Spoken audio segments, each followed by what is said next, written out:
That was kind of a lame. Did not want to open. I almost lost the tab right in the beer. Damn.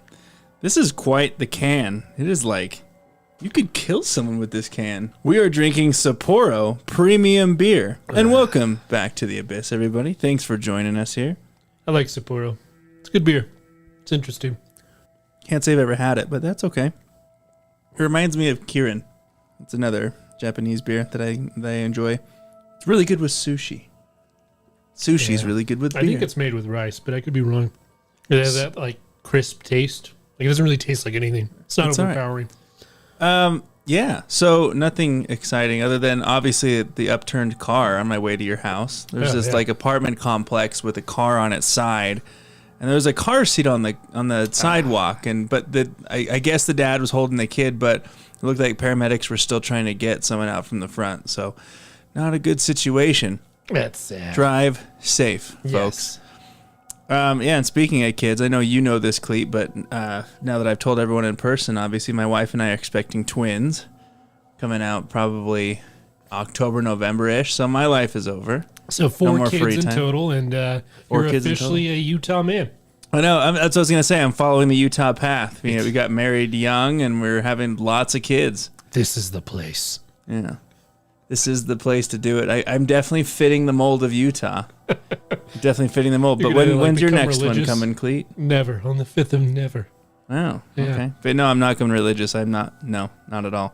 But yeah, we found out the gender is one boy, one girl. So I've got 2 boys currently. So I have 3 boys and a girl. I'm pretty excited. I'm nervous. That's awesome, man. But yeah, so that's always fun. That's new in our life. But no new horror movies. I still need to go see Talk to Me. You've seen the previews for that one, right? Yeah, Christine really wants to watch that, but I'm just like, I'm not sold on it. I feel like it's going to be shit. The reviews are crushing it. But I know you don't care about reviews. Reviews are like a scam. They're legit a scam. It like depends on how much like they paid. Like Rotten Tomatoes, sometimes you can like trust the audience score, and I'm gonna say sometimes. But because there's review bombs at all. Yeah, well, people will like obviously review bomb. Like, I didn't like this, so let's just get together and shit on this thing. Like for example, Mario, the new Mario, Super Mario Brothers, actually Super pretty Mario good. Brothers. If you go look at it, Rotten Tomatoes, the critics have it like 20%, and the audience has it at 96. Yeah, which the 96 is the good score. It's great. It's fantastic. It's a good movie. I was surprised. My oldest wanted to watch it, and we watched it. And I was like, okay, I can jive with this. I liked it a lot too. It was really good. But yeah, I really want to see The Last Voyage of the Demeter. Still haven't seen that, and I still haven't seen the new Insidious. I'm kind of jealous you've already seen that. I really want to watch it. So lots of horror films to come up. But yeah. So anyway, going back to the Iceberg, Tier 9.2. So excited to have this Iceberg over with. Almost done. And I have to tell you that this tier specifically was a bitch and a half to find stuff. And I know I've said that a couple times. I struggled. I didn't have this one too tough of a time. I struggled. Oh, I bet that feels really good. You're just like, I could not stop finding information on this stuff. Now, there's like 2 or 3 things that were very minor that I could find online. And then one that like I found nothing at all. Yeah, I can't even speculate based on the title of it. I have a contact with the Illuminati. He whispers to me from the shower drain pipe, tells me everything I need to know. Is that all he does in the shower with you, buddy? He tickles my ear with his little voice. Excuse me? I didn't expect that. Oh, my God. With his little voice. His little voice. How do you know it's little? That's such a weird adjective to say. Yeah. How can a voice be little? I don't know. But yeah, we're going to wrap it up. And then after this, we've only got one more tier of the iceberg, and then we're done. And also, I was telling Cleet before we hit record, is we actually have a pretty good backlog of viewer submissions, and keep them coming, right? We always want to cover specific topics because it helps us not have to pick. So entertheabysspod@gmail.com. Keep them coming our way. We will definitely give you a shout out for recommending a subject. Always will. All right, let's jump in. Let's finish tier 9. The first one is entity merging. This is tied to quantum no-death theory. Got to change the title a little bit. Okay. Where you are immortal because every time you die, you merge into an alternate timeline where you stay alive. When you merge to another timeline, it's very similar to your own, but the only difference is whatever mechanism that was used to end you didn't happen. Now, this isn't perfect, and there's always going to be some type of anomaly that can happen, which you can remember, but is not true in this new universe. So, for example, Britain, let's say you died while getting hit by a car. right? Just go walk outside in the road recklessly and you just get ran over. Not ideal, but okay. And your soul is then transferred to a new universe where you decide to, like, say you Uber Eat your meal. You didn't have to, like, go out in the road for whatever reason. And also, in this universe, for whatever reason, the Berenstein Bears, or that children's book, Berenstein Bears, spelled a little differently. Yeah. Because you went to an alternate reality. The Berenstain Bears seriously fucks with my mind still. I remember it being Berenstein. I don't really remember. I remember the book, but, I just remember the pictures, the illustrations. Spooky old tree, man. We read that to our kids all the time. Yeah, that was one of my favorite books growing up. Love the spooky old tree. The next one is Monon Tunnels, and I really couldn't find a lot on this. I had such an easy time. Well, I did find it. So there's a 1997 article on Reddit talking about a tunnel under Monon Bridge. It's a place, I believe, in Pennsylvania. Should have written that down. Not perfect. The paper calls it an interurban tunnel, meaning that it stretches for a long time, city to another city. But there's no record of this tunnel existing. Apparently, like, some people went to explore it. And just wasn't there. And they were in there for hours, right? But it's not publicly acknowledged that it's a thing. So why would the powers that be hide such a large tunnel network? Well, it's said on some internet conspiracy circles on the internet, so you know it's true. Oh, yeah. That human trafficking occurs by these secret tunnel systems, and they're all around the United States. Could this be the reason for the said tunnel? I don't know. Maybe. I wouldn't be surprised. The next one is Inside Out Earth. Hey, is this Siddhartha again? Well, no, this theory tells the hollow earth to hold my beer. Oh. So are you ready? Hold my beer. This theory states that we are the ones living in the hollow earth. Fuck's sakes. For fuck's sake. So we are held in by with gravity, but it's really just centrifugal force. And somehow the stars and planets beyond us stay within orbit. Who fucking knows how? So are you telling me that Hitler escaped the inner world and now he's on the outside of the earth? Yeah, maybe. Son of a bitch. And the cosmological horizon, which is essentially the furthest point in space we can see, is actually just the crust of the real Earth. So put that in your pipe and smoke it. It'll make more sense. Okay. I love it. I thought we were getting yet another Agartha situation, but we are Agartha, I guess. Yeah, we are. Very the dinosaur. Cool. No, not him. I was going to say, you want to keep going down that road? We kicked him out. Yeah, he's gone. He doesn't get to be there. Okay. All right, let's talk about something called human biocapital. It's the idea that humans are basically a resource capital. Yeah, they call it human capital. Human biocapital. That being said, theorists do suggest that us as humans are basically used as a fuel source. Okay, that's different. Yeah. What we do is we just put them in the fire, and fire gets hotter. So going further, supposedly there are shepherds in the Afghanistan mountain system that have taken the job of raising humans up and selling them off as a food source to the world powers. Oh, yeah, the meat markets we were talking about earlier. Exactly. So this ties heavily into the meat trade and other human abduction theories on selling humans or human pieces in these markets. So these shepherds in the Afghanistan mountain systems are raising humans and then selling them either, in whole or butchered pieces to the powers that be in the world elites to keep them young and agile. And so there's basically human capital going around for fuel. There's a Futurama reference where Bender adopts a bunch of kids, but he doesn't realize how expensive they are.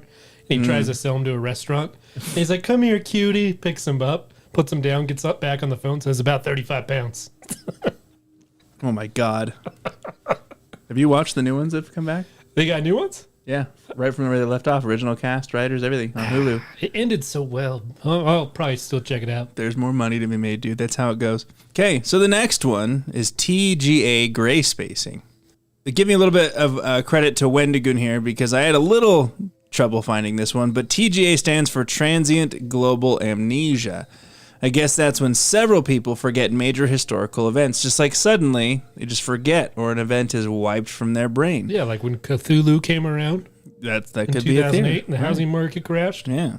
The theory here would be that there is a power out there that is purposefully making people forget or black out certain events that have happened, or as the name suggests, creating a gray space where that memory may have been housed before.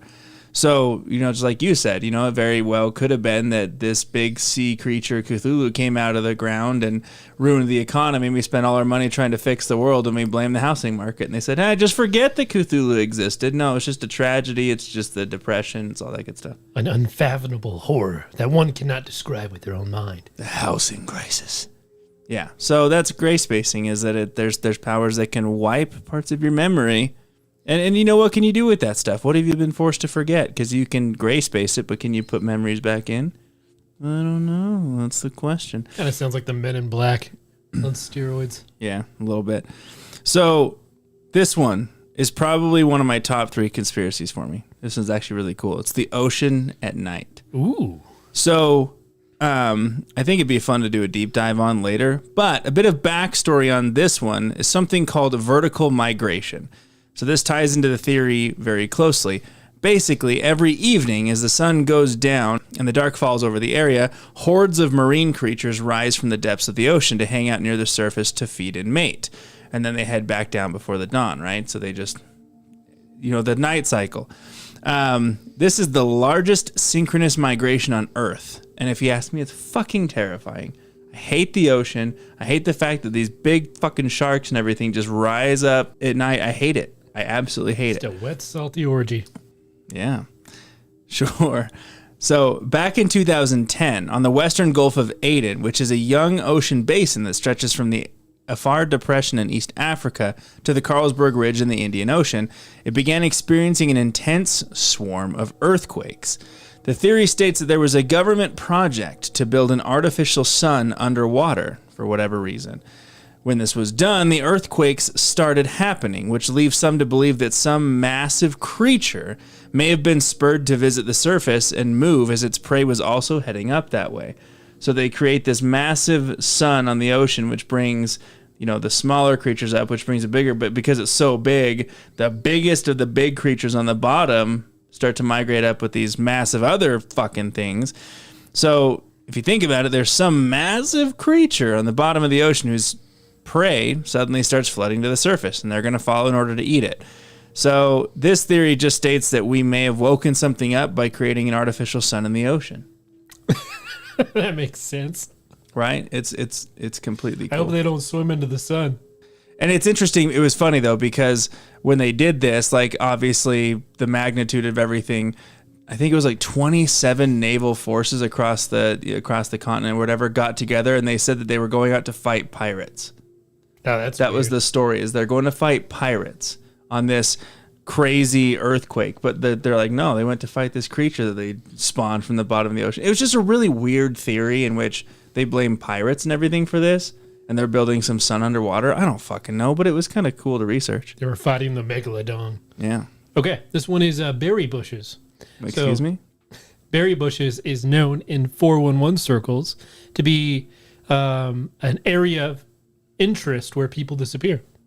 Okay. So bushes full of berries. Yeah. Berry bushes. Okay. People go to pick berries and they disappear. Ah. So that's a clever use of fuck. I couldn't find a lot on this except for a Reddit post trying to figure out what the hell's going on. So I didn't post all of it. We can maybe in a Reddit thread or something, but I'll read a little excerpt. So he says, "Hello, Reddit. I am new here and English is not my native language, so forgive me for any mistakes. You're forgiven. I have come up with the following 411 theory to find out what you guys think. I must state that there are multiple reasons for people disappearing, so this theory only covers some of them. Let me know. What if there is an unknown plant or a known plant with an ability unknown to us that releases pollen that, when inhaled by, say, a hiker, causes massive hallucinations and perhaps taps into some primal, unknown strength that resides in us all, like massive adrenaline rush that gives us superhuman strength for a period of time. This could explain why a guy who has asthma, who suddenly stops, removes his shoes, and runs up the same mountain he just came from, and basically runs himself to death. It could also explain kids who are found in distances that they normally couldn't cover." So you eat some pollen, you become superhero. You just Call inhale me it. Pollen Man. Well, they got the I don't know what it's called, the devil's breath. Someone can it's from a plant, they blow it to you, and you become a zombie. You'd be like, "Hey, do this for me," and you'll just comply. There's weird shit in nature. Anyway, so the kids that, go run through the forest that are found eventually generally dead are covered in scratches. They basically just keep on running through bushes and climbing up mountains without any care of their own body or life. I even remember one case where a guy ran so much that the soles of his feet were exposed to the bone. So he gets into more of the theory, but that's basically it. Some type of plant, hallucinogenic, or some type of drug that is released through pollen gets you high and you die.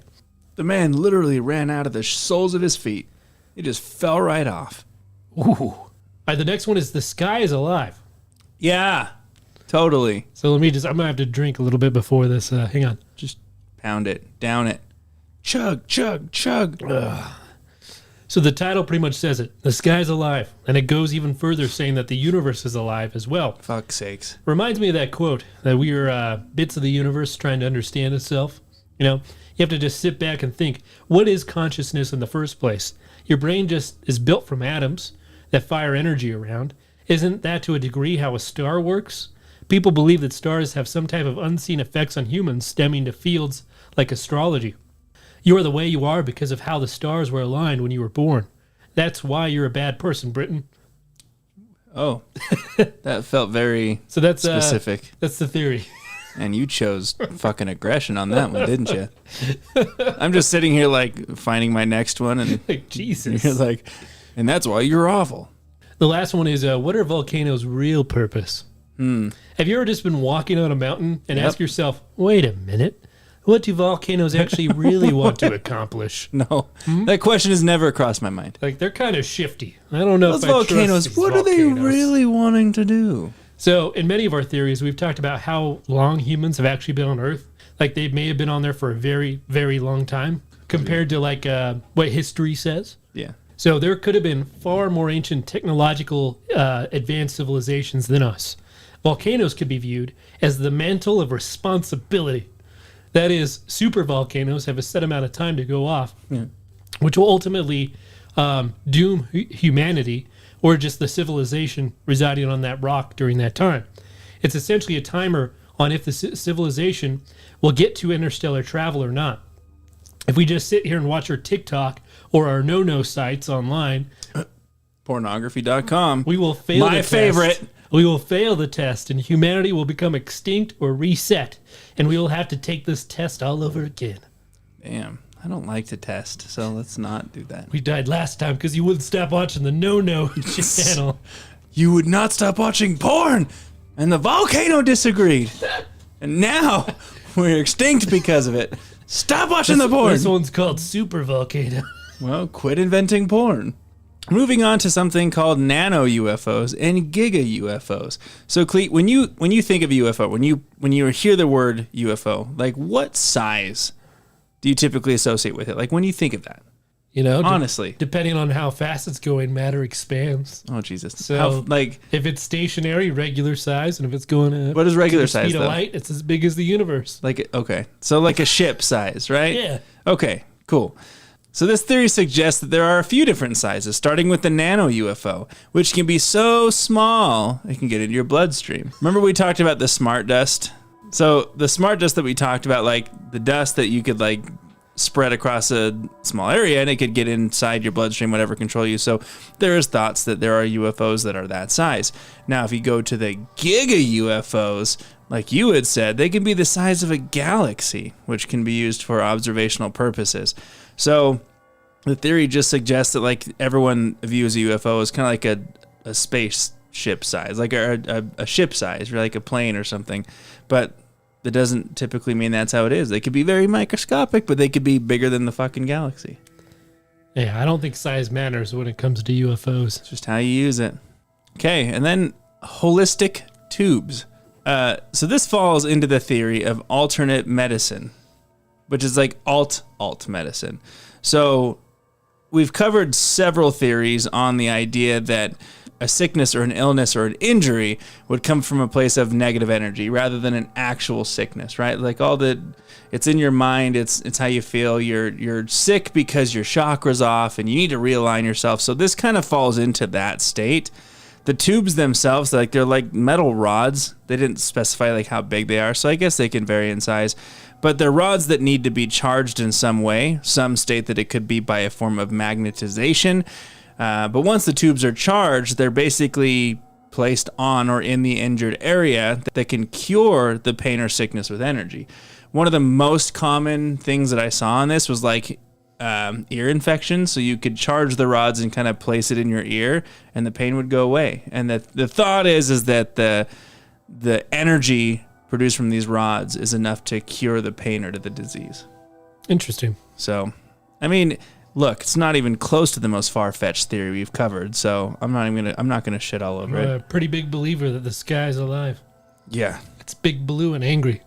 And then my last third is cuneiform language and technology. So we did cover this one actually pretty extensively in another tier. So just kind of briefly touching on it, but it goes back to the idea that cuneiform language or pictures, rather than the pronunciations and the alphabet and all that, is relearned from something that was learned in a past time. So like the civilization before us would have written down these pictures and these ideas in the form of cuneiform language to describe something they learned. Now, where did they learn it from? Possibly cuneiform language from the civilization before them. So this plays heavily on the idea of the theory of the Great Reset, where we're all on the same path in Earth, and we just keep resetting and resetting and resetting, and that we're just learning things that have already been learned. Volcanoes, man. Yeah, they keep resetting us because we watch the No channel. That's it. But yeah, essentially it's just the idea that the cuneiform language is passed down from civilization to civilization to civilization, and that no technology is new, it's just relearned. So nothing is new. It's just learned. The great volcano goes off because Cleet can't stop wanking it, and then we have to reset. It's your fault specifically. Every time. I mean, how many links have you sent me, Cleet? Interstellar travel. You're looking at the No. We can't get you out of the bathroom. We're trying to progress civilization, and you won't put the jerkins down. This is a public restroom. Oh, even worse. Stall number 3 for Cleet. Turn down your volume. Your headphones are not plugged in, Cleet. And then the volcano goes off, and all of the pictures that we drew are going to be learned by something else. And be like, I found this new form of technology. This one is the Bhutanese shadow market. That sounds not good. But I mispronounced it. I'm not cultured. Supposedly, there's a place in Bhutan, which is on an alternate layer of existence, where there is a marketplace where you can buy souls, demons, potions, money, fame, whatever your heart desires. How the fuck do you buy a soul? Well, no one knows how to find this market. Some say it's a spiritual journey. Others say it's a specific location you just need to know where to go. The currency used to buy the items is not through money. It can be your soul or other things that are held precious to you like memories. All right, let's go to the next one. Hydrophobia experiments. Afraid of water? Yeah, hydrophobia experiment. You fucked me up. You said it right the first time. Hydrophobia experiments are in reference to research on people who have had the rabies virus. Oh. It was once believed that people suffering from rabies were hydrophobic, as they would not drink water, causing them to potentially die from dehydration. It is now understood that in the last phase of the virus, it causes the throat to swell up, and the patient salivates immensely, thus propagating the virus. Did you ever read The Stand by Stephen King? No. Reminds me of the virus in that book. Like their throat gets all massive, like a spare tire. Oh my god, it's nuts. That's nasty. You should read it. It's over 1,000 pages. It's a light read. Yeah, I haven't read a Stephen King book in a long time. His new one comes out in like 2 weeks. Yeah, maybe. I'm Clayton. I don't like shit. I'm a hipster. I can see it. It is said that Russia worked to develop a pathogen like the rabies virus, but mutated it in a way that it could be transmissible in a different manner versus biting. So, little known fact, humans are unique in that they don't bite while under the influence of rabies. Thus, rabies naturally tends to die out in humans. That's why whenever you hear about humans getting rabies, you never hear it happening from a human bite. It's always like a raccoon or a dog. And it's just because you're always in a state of fear on rabies. Because animals generally, when in a state of fear, will bite and they'll lash out. Humans don't actually do that. Isn't rabies like a 1% survival rate too? No, it's like 100%. It kills everybody. No one survived unless you get the antidote, the antivirus. It's like it's 100% kill rate. It's crazy. Like no one survived rabies. I could be wrong, but if it's it's I'm like wrong, a 1%. It's 99.99. I think it's a very small, like one or two people have. I think it's 100%. I really do. Let us know if I'm wrong in the comments. Just don't get rabies. So it is said that the Russians have been able to make it airborne. So if like we ever nuke them or try to kill them, they could just be like, Here's fuck some you, rabies. world. Just launch like not a nuke, but just a virus that'll spread everywhere and just kill or exterminate the entire human population. So the question is, do we believe that a dark government lab has this virus? Does it actually exist? Maybe. Is it that far-fetched? No. I don't think it's that far-fetched. It's not. Because it's a pretty simple virus. So it's easy to manipulate. But I don't know. All right. I'm no chemist. I'm not a biologist. A virologist. A virologist. The last one is phantom time. The phantom time hypothesis is a conspiracy theory introduced in the public by German journalist Herbert Illig, a historian, Dr. Hans Ulrich Niemitz, in 1991. The theory posits that a joint conspiracy between the Holy Roman Empire Otto III, Pope Sylvester II, and Byzantine Emperor Constantine VII fabricated the Anno Domini dating system in order to place their reign at exactly 1000 AD. Illig's theory also asserts that this conspiracy, which would have required extensive forgeries of documentary and physical evidence, also led to the fabrication of the entire period of the early Middle Ages.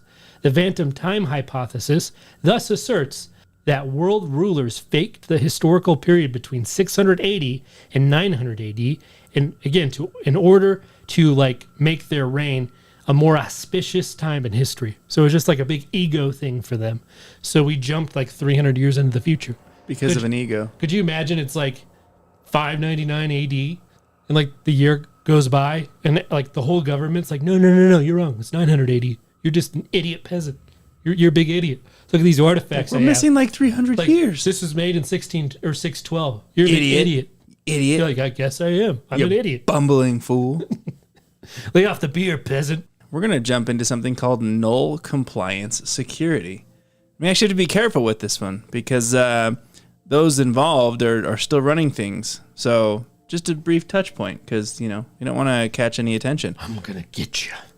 In Florida in 1997, there was an experiment in a prison system between medical schools and drug companies to find a long-term sedation for extremely violent inmates. Long-term sedation? It's called death. Inmates serving life sentences were given this medication and after roughly 40 days began experiencing a permanent sense of total compliance. Basically, turning hyper-violent inmates into vegetative, wandering beings. This was done over 10 years, and 845 inmates were given this drug. All in all, it's a chemically induced lobotomy. Because, lobotomies aren't a thing anymore, so I wonder if we can do this chemically. It's morally wrong to, hurt someone physically, but mentally, all up for grabs. America. So that's null compliance security. Moving on to phlogiston theory, resurfacing. You know what phlogiston is? It's when you just flog the shit out of someone. No, not even close. The phlogiston theory is a superseded scientific theory that suggested the existence of a fire-like element called phlogiston contained within combustible bodies and released during combustion. So, all of us and everything that is combustible has this phlogiston inside of us. It was first proposed by Johann Joachim Becher in 1667. It was attempting to explain chemical processes such as combustion and rusting, which is collectively known as oxidation. Over time, we realized that phlogiston isn't a thing, but that fire comes from a reaction of energy, so on and so forth. We know how that works. In recent years, though, we found a fourth state of matter known as plasma. So the theory states that in the future, we could discover a trace particle that fire uses as a propellant. Yeah, this guy thought that we all contain something known as phlogiston, which would help us combust. And I guess the theory goes even further to say that wouldn't it be cool if you could take the phlogiston out of somebody and make them non-combustible? Wow. Then you wouldn't catch on fire. So that's a problem. Because people are always catching on fire. You see it every fucking day. Someone just busts into flames. All right, and then the last one is Santiago interference, and this one, fuck, dude. This theory is based off the Santiago theory of cognition. The insight of this theory is the identification of cognition, which is the process of knowing or the process of life. Cognition, according to Maturana and Varela, is the activity involved in the self-generation and self-perpetuation of living systems. So in essence, cognition is the very process of life. This was developed in Santiago, Chile by a series of biologists and culminates biology and philosophy, saying that life cannot exist without cognition, and cognition cannot exist without life. So consciousness as we know it is cognition on a spectrum, or the ability to react to one's environment. So while we're observing anything, you're able to adjust your thought pattern because of it. Now, the interference part comes in as a different form of this theory. So it's kind of like an intrusive thought, right? So I think everyone has those intrusive thoughts or inappropriate or an intense thought that suddenly passes through your mind without thinking about it at all. Like, I think everyone has that. Like, what happens if I suddenly drove head on into this diesel coming my way?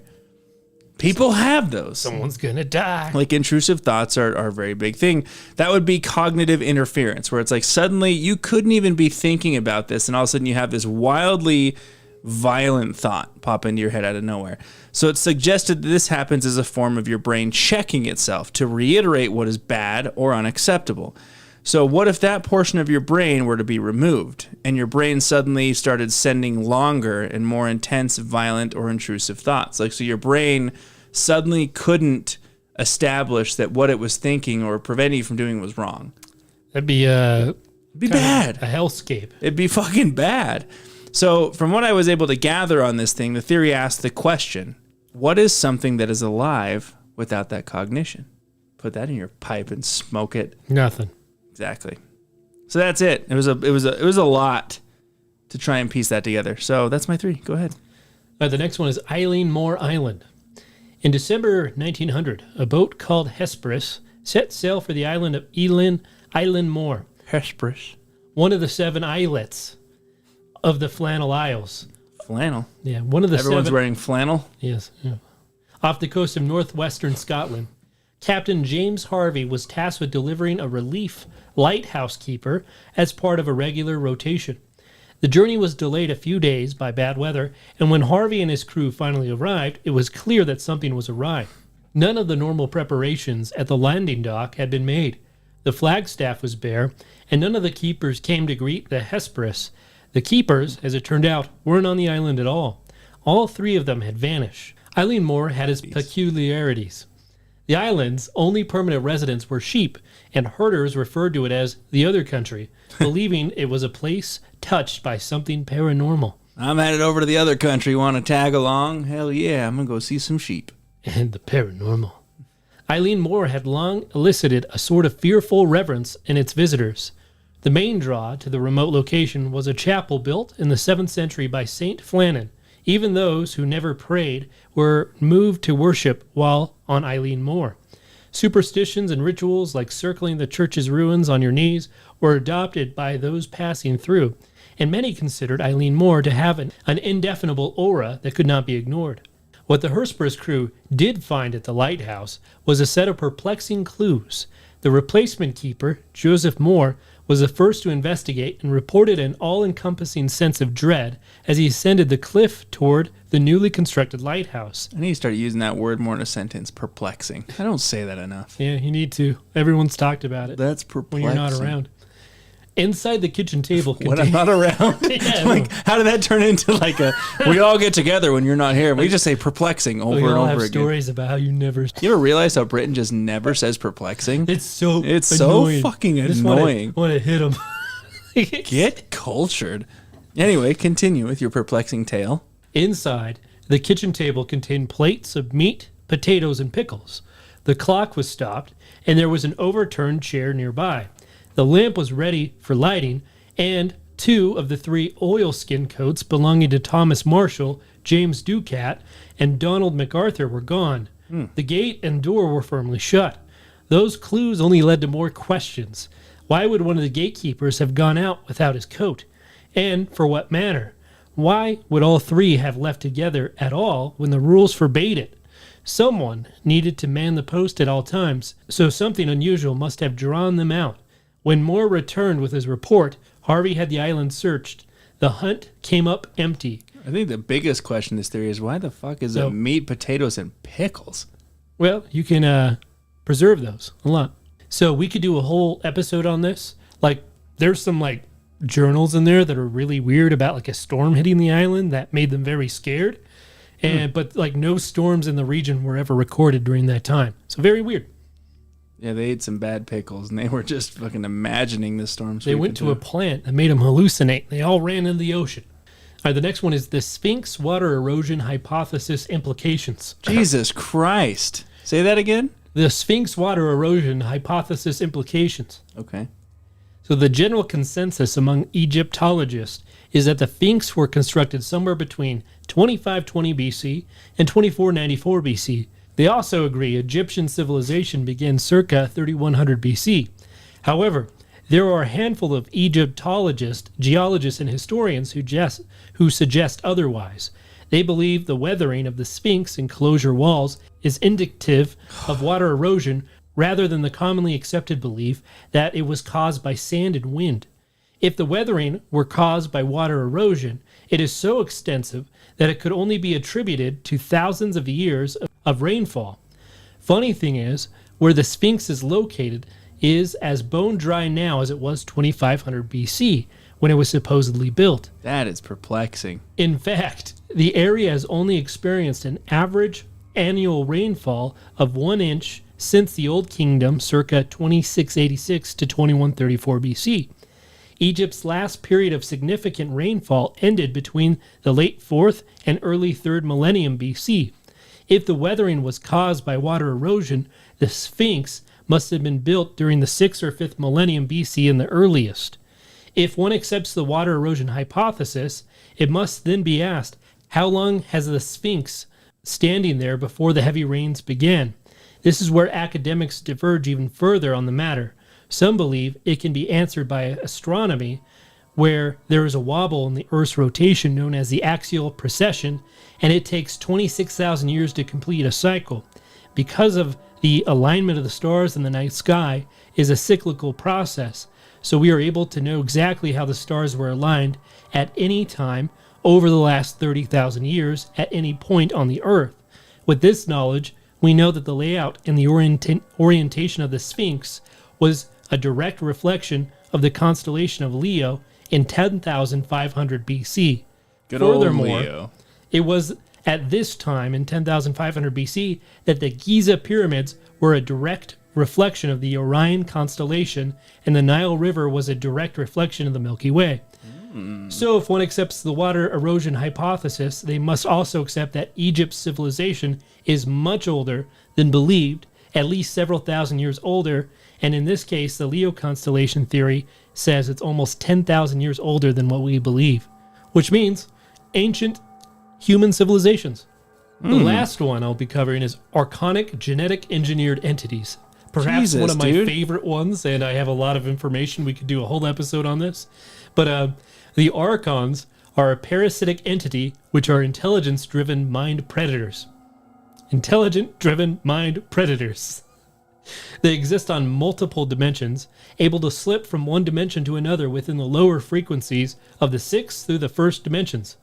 They do not solely exist on the 3rd dimension, though they can directly affect our own reality, often unseen. They have infected all life forms in our galaxy to one degree or another.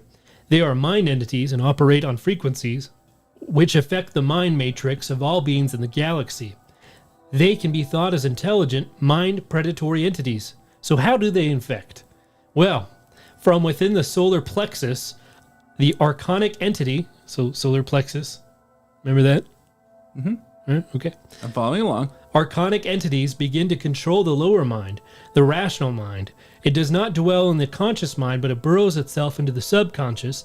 From the place of the subconscious, it can trigger issues, unresolved trauma, negative mind patterns, which are damaging to both the host and all those around them. Sounds fucking awful. The archonic parasite can influence all the thoughts of the host, and the host has no awareness of these thoughts are not their own, and they are under the influence of an entity and will instead blame all those around them.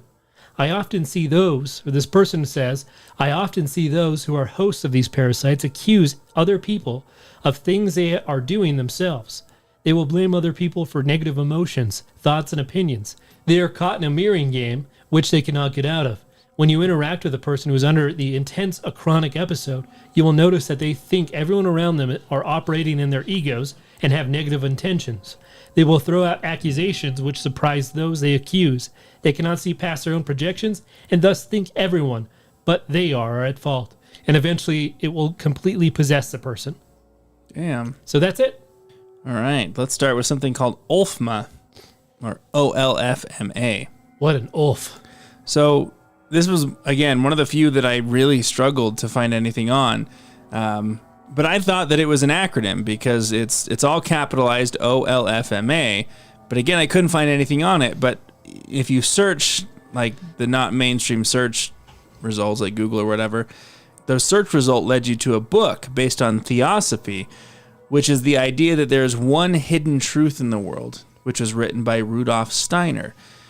In the book, it talks about the one hidden truth has been discovered and understood, and it can be manipulated.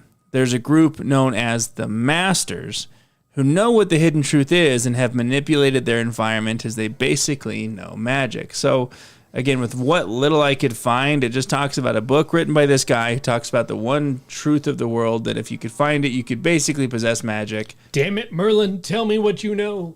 Yeah, so that was a pain in the ass to find anything. So moving on to eggless travel. Traveling without eggs. I always travel with eggs. I have a whole dozen with me at all times. Yeah, it's the way to do it. Sometimes when I'm driving, I just crack one open, throw it back. In the summer, you can just cook it on your dashboard, man. So have you seen those old school pictures depicting someone in modern clothing or having cell phones way back when? Like the Mike Tyson fight? Yeah, like there's several pictures that like people are like, oh my God, he has a cell phone. Or, like, you know, it's kind of baffling. So this theory may have the answer to that phenomena. So eggless travel is tied to one of the earliest internet-based secret history conspiracy theories. Back in the 1980s, it was created as a piece of collaborative fiction by 4 core individuals. The piece of fiction was known as Ong's Hat.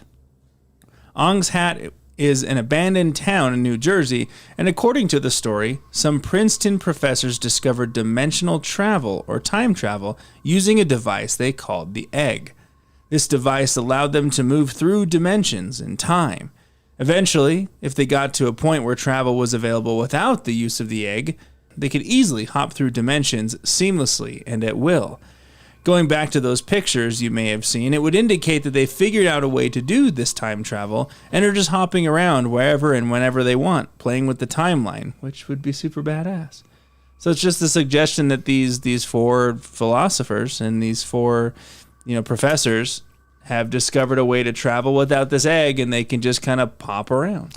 Yeah, I discovered the same thing. It was just a tunnel under my sink. Under the sink, huh? Yeah. This one is crypto creators.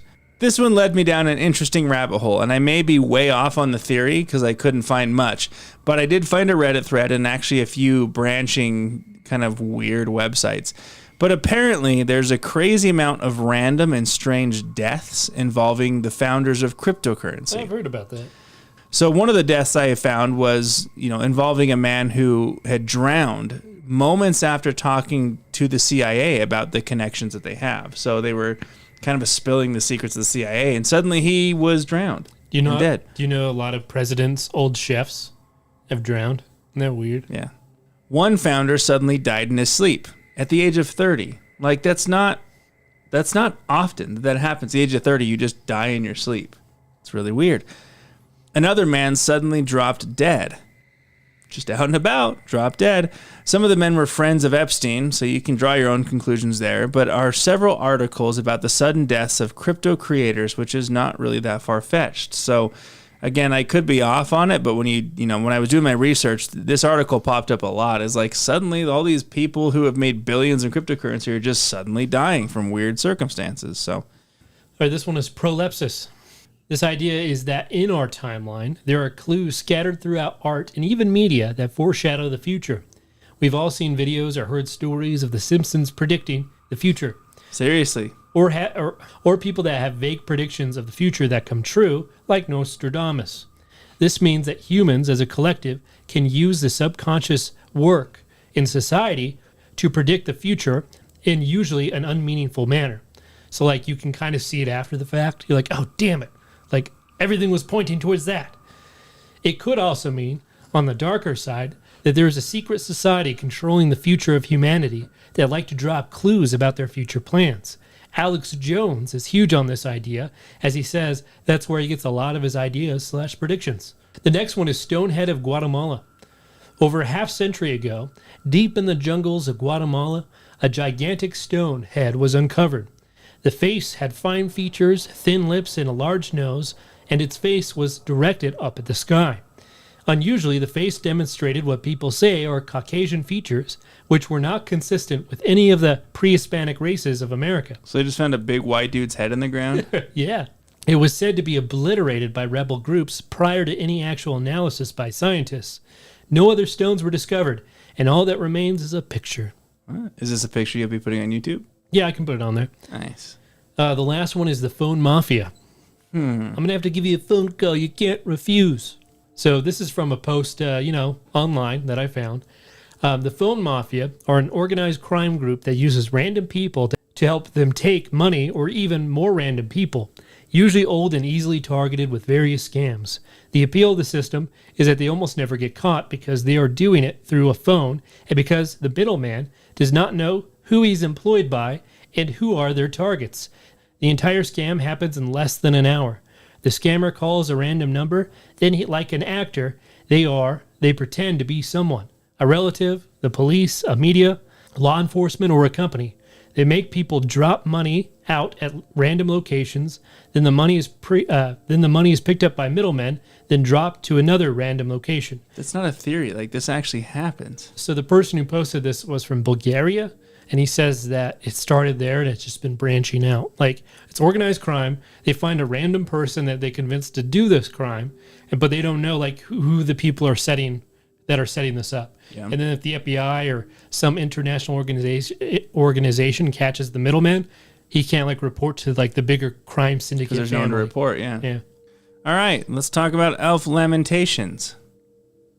I found nothing on it. Oh, damn. Not a thing. What's it called? Elf Lamentations. You don't know? No. So a lamentation is like a cry, or like a sorrowful cry. Yeah. So literally, I Googled the shit out of this and I found nothing. The only thing that I found that was even close to this was the movie Elf that had Will Ferrell in it. I'm like, this isn't even close.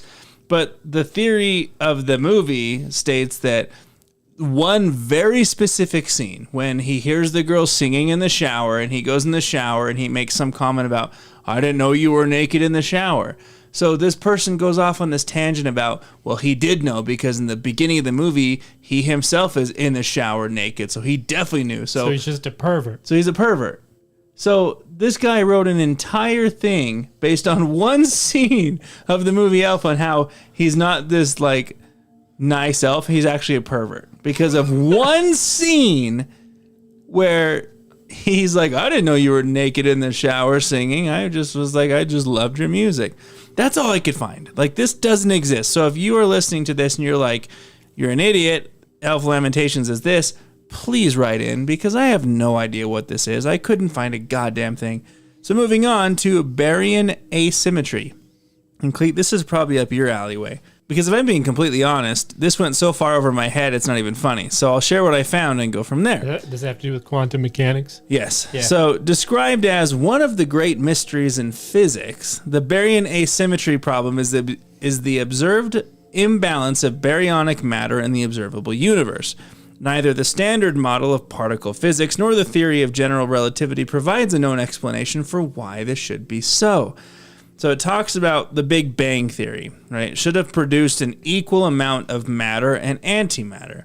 Since that doesn't seem to be the case, it's likely that some physical law acted differently or simply didn't exist that would explain the imbalance of matter and antimatter that resulted in baryogenesis.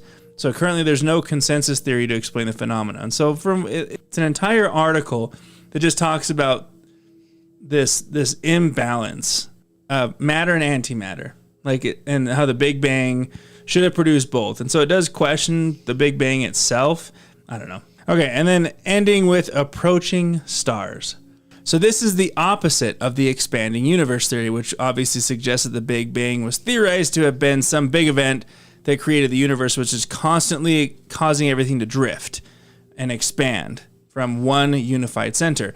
The theory suggests that the unified center developed its own gravitational pull, which became a black hole, which is now causing everything to come back together at the unified center. So it suggests that instead of us dying because of our sun exploding, we were going to, we'll more likely die by being hit by a meteor or another solar system on its travels to the center. Just a giant cuddle. All right, this one is Love Shack, which is one of my favorite theories. Love Shack. Do do do. Baby Love Shack. Do do do do do do do. All right, the theory is that the band the B-52s are time travelers who are stuck here by accident. Wow. Evidence is the album Songs for a Future Generation. This album is a message to the future that they are stuck here. There are many time traveler references and things that would only make sense to the future. Meet me at the third pyramid, for example, and probably there will be a Channel Z at some point. This was written by a Redditor, by the way, named Gratman. He also states, I'm not sure why they have not been rescued, but maybe removing them would make changes worse than keeping them. So how do you save someone who's lost in time? He's literally saying we should not murder them. Or no, I guess I took it the wrong way. People shouldn't take them out because it might make things worse. No. This leads into a bigger theory that the singularity in the far future is sending time travelers back in time to maintain its continued existence. Don't know where that's coming from, but thanks, Gratman, for the great theory. Hell yeah. The next one is retrocausality. Retrocausality, or reverse causality, is the idea that an effect can happen before its cause. It's often used as a thought experiment by scientists considering the philosophical underpinnings of physics, and whether the future could affect the present the same way that the present affects the future. There are a lot of time-independent parts of quantum mechanics that leave open the possibility that particles or information, like the hypothetical tachyon particle that also moves faster than light, can travel back in time. Retrocausality is used to explain several different stages in physics phenomena, like the double-slit experiment. All right, the last one is vaccine soul stealing. Okay.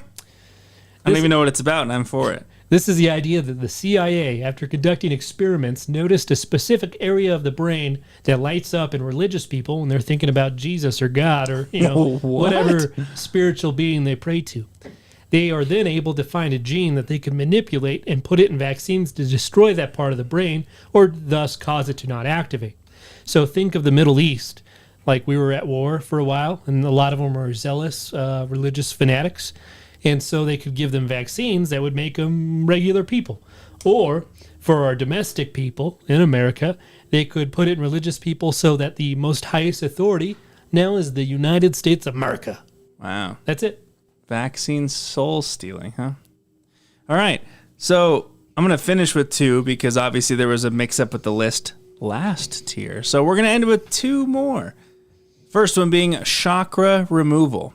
So we've talked about chakra, right? It's basically a portion of your soul, or better yet, centers of spiritual power in the human body, usually 7 in number. The theory would have you believe that these chakra can be removed from the body in some fashion, either from black magic or witchcraft, etc. Another take for this theory is that you can gather the existing energies of all 7 major chakras in one's body along with multiple minor or sub-chakras and move them into the core star one by one. Ultimately, you can take out a portion of someone's soul, and the theories go on and on about what you may do to said piece of soul. It's been related to things such as MKUltra in some situations by removing a piece of the soul and replacing it with something else to create a sleeper agent or some kind of mind control, along with several other ideas. Soul manipulation at its finest. So, give me back my chakra. And then we are going to end tier 9 on a bang, literally, with sexual erotic energy. Sounds. Save the best for last. Sex makes energy.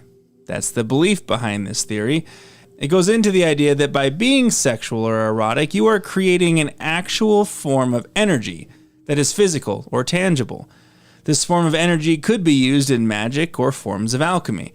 So if you do remember in prior tiers, we kind of talked about the idea of advancements in technology and life on a more spiritual energy. Like, I can't remember the guy's name, but he created glasses that could help you see someone's aura or whatever. So there was this idea that electricity wouldn't actually be the form of advancement in humanity. Surprise, surprise, it is. But yeah, so this would kind of play into that where, you know, you could create a substantial energy product with your libido. Yeah, this whole grid system based on my sex. Yeah. The whole It's like world. why it's never ran. It's why it's never worked. The whole world is run on sex, and that's why it's going to shit.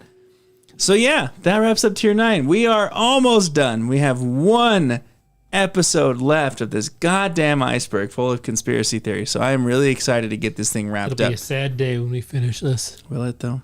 As always, want to give a huge special shout out to our paid supporters of the show: Lara, Jackson, Supernatural, Tessa, Modelo Time, Mothman, Devin C, Conklin Family, and Lou. Thank you all for your constant support of the show. We are getting closer and closer to bringing video onto it, and as soon as we get to our 500 YouTube subscribers, Cleet and I will be venturing out to Nevada to spend a night in the Clown Motel. All on video, Spooky. documented, doing a bunch of Ouija boards and spirit box. We're going to be doing science and drinking. Alcohol science. Alcohol science. Science of the alcoholic nature. If you do want to support the show, we will post the link below. Our show will always be free to listen to if you don't want to support, but your support will go a long way in helping us achieve the goals for the show. If you're listening to us on YouTube, please like, share, and subscribe, as it really helps us get us out there.